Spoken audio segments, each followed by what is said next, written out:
Now that you've explored different scrapbooking styles, it's time to get to know the tools and materials that will help you bring your own ideas to life. Don't worry, you don't need a huge collection to get started. Just a few basic supplies. That's enough to begin this creative journey. Let's get to know the materials you'll need for scrapbooking. First of all, we need a base. We can use an album or a notebook. I especially wanted to show this notebook because I absolutely love it. Since the creative process is yours, you can choose the base yourself.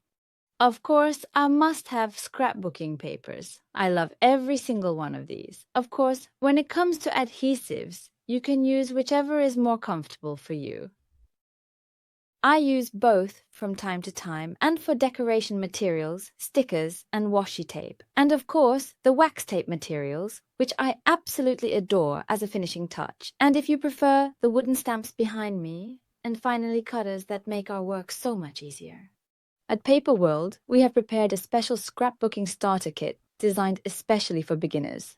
Inside this set, you'll find beautiful vintage-inspired papers, carefully selected sticker sets, and the essential tools you need to get started easily.